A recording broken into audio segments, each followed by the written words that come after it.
sponsored it again. And on the back, I wanted to list the vendors that would be there. In case you couldn't come, but you know them and want to reach out to them and maybe make a purchase or anyhow, just information. The other thing is a shareable prayer for you. We always put a prayer out for you to take with you and keep. And then the last thing is I had one of my vendors, manufacturers, made me 100 lip balms, so you guys are getting a free lip balm today. Icy pear. Yeah, fresh. Yeah, icy pear. Something different. Like your lips while you're your mask. So today, I wanted to focus on our morning coffee. Is everybody in here a coffee drinker? No. Tea drinker? Yes. Okay. What do you drink in the morning? Water. Okay. So anything you do in the morning regularly that you consume, you can take this path. I chose coffee particularly because I know I am a coffee freak. I mean, I have to cut myself off from coffee or else I will be up all night. But I also, with my hearts, you know they come from Kenya, and you know that that's an area that has suffered a lot this year with COVID and with the locusts. And when I get hearts in, I realize how blessed we are because we forget how tough it is other places. And coffee is another product like that. It takes a long journey and there's a lot of steps in it that I don't think we appreciate. And so that's why I chose this topic for today. So where do you get your coffee in the morning? Do you drive through and get it? Do you make it at home? Do you drink it at home and then leave? Or do you drink it, make it, take it with you? Keep it in the car. All of the So there's like tomorrow or so?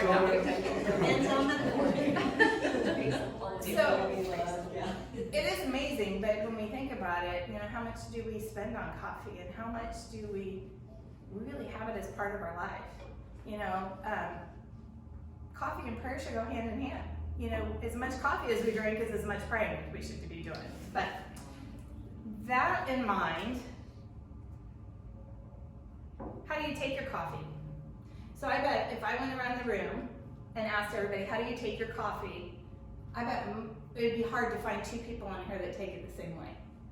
Let's do it. Anybody want to throw out, how do you take your coffee? Does anybody want to share? Black with sweetener. Black with sweetener. Does it have to be a certain type of sweetener? No.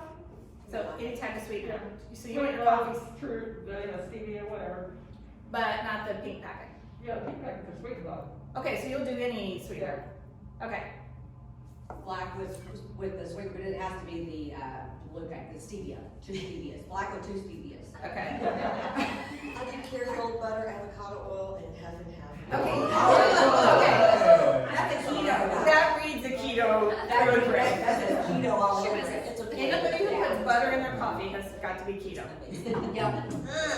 Alright, so I do a keto coffee, but I'll do it with heavy cream, butter, MCT oil, and heavy cream. I get that heavy cream butter. Definitely. Oh, and collagen, sorry. Oh yeah, don't forget your collagen. Oh my God, then you remember the coffee? Straight I don't black. know how old everybody is in this room, but there's a saying, I take my coffee black and strong like I like my men. Dark, you say black, dark. You were just about to say that, weren't you? It was right there. Well, No, but I'm from Kenya, as it turns out, and we like our coffee strong. You smell it before you do. They know it's almost pass out strong. Okay, so my coffee, on the previous screen, let me go back. This actually, that's my house. My husband has a Keurig because he wants it one cup at a time, black. He wants to get in, get out. The other one is my Ninja. It can do specialty coffees. It can do iced coffee. It can do espresso. It can do whatever I want. So it's like having a little coffee shop, but he doesn't want to mess with that thing. So that's our house. So I actually take my coffee every morning. I have a light roast. I only use stevia in the raw. For some reason, I think that's healthier. Maybe not. And then I add my sugar-free syrups. So there goes my healthy, right? And then sometimes I take soybean milk the night before and steep it with some vanilla. Or so I might have, so I don't, you never know. But 400 million cups of coffee every day are consumed. That's a lot of What coffee. does everybody else in the room count for? Because that's probably just me. Yeah. Terry, you and I can just support the industry. It's straight from not coffee guys. Okay. What has to go right in order for you to have that morning cup of coffee? Have you ever thought about that? I mean, what goes right for me is I think my husband, I put it on the grocery list, he buys it at the store, comes home, and I put it in the canister. That's what goes right. I never really thought much past that until about a week and a half ago. So I want to take you through the process of coffee making and what it really takes to get that cup of coffee to you. So first of all, this is where our coffee comes from. Now, Hawaii's not on there, and Jan and I were talking about Hawaii yesterday and Kona coffee. But the conditions have to be tropical and lush. And they have to have enough rain. They have to have good soil. So that's why coffee's only grown in that particular part. Let's talk first. What went right? Well, the planting of the seeds. We have to plant seeds, of course, to get a plant. But it's a little more difficult than that because the farmers take 3 coffee beans, they'll plant it in some very rich, fertile soil, and they will sprout it. It has to sprout and grow for 5 to 6 months before it can actually be put in the ground. The next thing is it takes 4, 5, or 6 years, depending upon the type of bean, to produce one fruit. You think about that, that's a long time to invest as a farmer. So say your crop got wiped out for some reason, you're looking at it might be 4 or 5 years before you can start producing again. I never thought about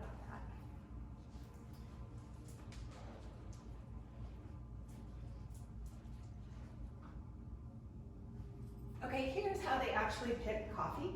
These are called coffee cherries, and they do look like cherries, but that's what's actually grown on the plant, and this is a worker.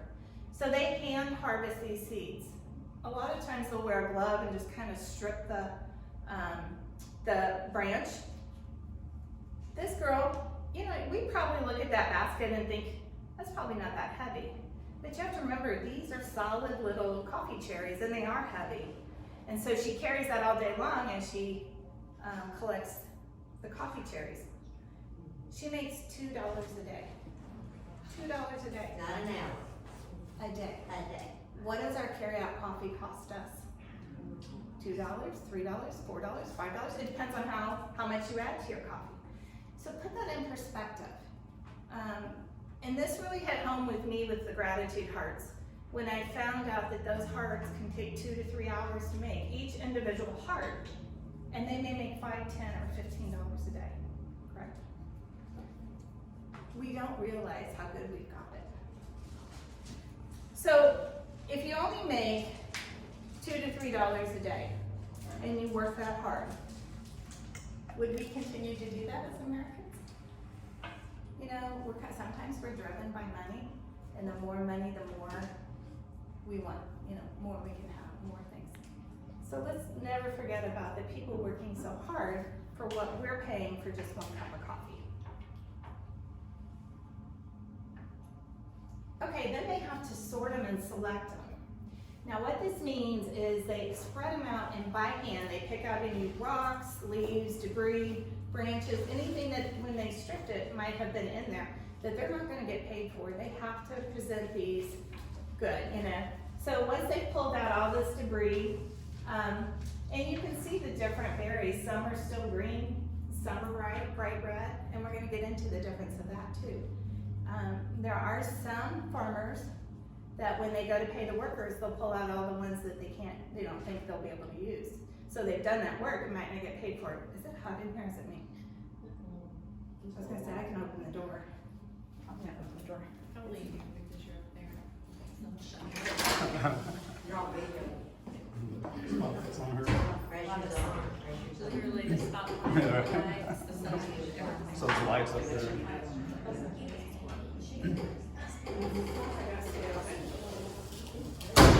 Sorry, I can't put it straight up. Okay. of thought what would happen with this coffee is there would be some kind of conveyor belt where there'd just be people sitting there and just kind of flicking out the ones that weren't good, you know.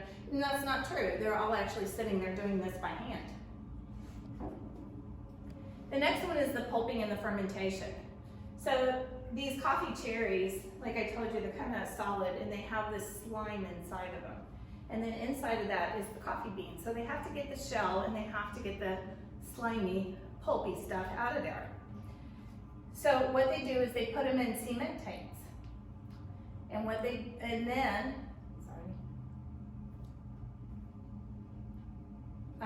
put them in these great big cement tanks to ferment. And they might be there, 6 hours, 36 hours. It depends. So every step, there's some kind of thought process for the final product. How are we going to ferment this and how's it going to affect the taste? And how is it going to be sold later? Okay, then they do patio drying and storage. Now, guys, this kills me. They take these green coffee beans that have been separated, or the beans that have been fermented, is what I meant to say, and they're actually laying them out on these huge platforms. All day long, they go through and they stir the beans. They keep them in these separated piles about that high, constantly doing that all day long. I don't think I could do that. That's a lot of work. That's tough. Every 30 to 40 minutes, they're gonna go along and they're gonna shift the beans. And they do this so that they dry evenly and there's no moisture left. They have to do it to get all that moisture out. Okay, this part of it takes 6 to 12 days. 6 to 12 days for this amount of coffee, this lot of coffee that has made it this far. That's a long time. But you never think about that. I think about my morning coffee. Okay, hulling and polishing. So once they have, remember this is how we started out there on the right, and this is what we're gonna end up with here. They put them in this hopper, they go down, and if you have a metal kitchen grater, like you grate cheese and stuff on, that's kind of what the middle of this looks like. And when they put those down in there, it actually strips that outer part out and kicks out the bean. How primitive does that look? Again, I was thinking, there has to be all this automation, this all has to, go through this huge process. Oops. And then they have to grade the coffee bean. I thought all this was done when it came to the US. I thought it came in just beans came, great big bags, they separated them out, and everything was done here, processed here. The quality of this coffee will come down to two different types of grading for defects. For example, there's a primary defect that the bean tastes sour, so the coffee will be bitter. And then there's another one that's called a secondary defect, which is just maybe that, it's not a perfect bean or bugs have gotten to it and, there may be some holes in it. So that's actually what's going on here is they're grading that coffee bean to go to the next step, which is where they're going to look at it to export it and how much money can they get from that. Okay. So each individual bean is graded, or is this So what is the- that? So They're probably what- pulling a sample of the batch, looking at it. 383 beans are pulled. That's their sampling. Okay. So that's about what's right there. And overall, they're gonna see, did this crop have bugs, have pests? They're gonna be able to tell that just from the years of grading. Or are a lot of these beans shaped badly, or as they taste it. And what they do is they actually take some of the beans, put it in steaming hot water, and then drink that coffee that way to taste the flavor if it's sour. I don't know how it would be. I mean, to me, that would just be a real strong, gross, tough coffee. And then it's shipped to direct trade or fair trade. So there are stores where you can buy fair trade coffee, where you can see things that are labeled fair trade. I would always say buy those. Buy those, buy those, buy those, because they have rules and regulations that have to be followed to come into the US. And the US is very tough and very stringent, and you know that those workers and farmers are, that they're following a lot of rules, and we just wanna support those people. Direct trade would be someone like, say Community Coffee, if they were buying direct, they weren't caring about fair trade or what rules, I mean, there are rules to import, but they weren't as stringent and they weren't as concerned maybe about helping fair trade farms. The other thing you have to think of, all these bags, so they're transported to the ports because they're all gonna go out on ships. They don't use airplanes at all because it's too expensive. Coffee beans are heavy, and it's just like when I get hearts. If someone says you need them in a hurry, we can airlift them, we can fly them, but they will be so expensive because of the weight. And coffee is the exact same way. Now, when these actually get on the boat, they're on the boat for 30 to 90 days. So they're actually sitting there, slowly coming across the water. And that's why I tell you guys a lot of times I have to order hearts 3 to 4 months in advance in order to ensure that I have them because they're gonna be on the water for so long. So that means really, you know, I have to pay for them even before that to ensure that I will get the hearts. So it's just a different process than what we think of every day.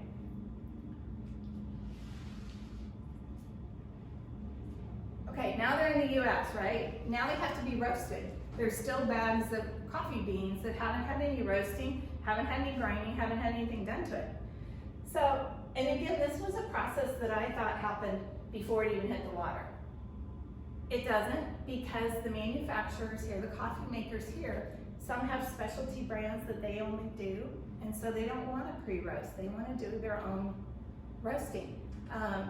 There's a light roast, a medium roast, medium dark, and dark. So if it's a company that's primarily known for their dark, you know, they're not going to want to buy a light roast. So that's why that's done here in the United States. And they're always stored as that green coffee bean because it keeps them fresher, especially on that long journey. And then, to grind or not to grind? So then the coffee company has to think, am I gonna grind these beans or am I gonna sell them as whole beans? Most companies do both, and most of them do different types of grinds, like a percolator type or a light grind, a low grind, real fine grind. It kind of depends on what they sell. So my recommendation to you is if you buy coffee yourself and you have it in your house, buy a coffee grinder and grind your own coffee that you're gonna drink in a day or two, because number one, when you buy a package of coffee and you break that freshness seal, it's only good for about a week to 10 days top.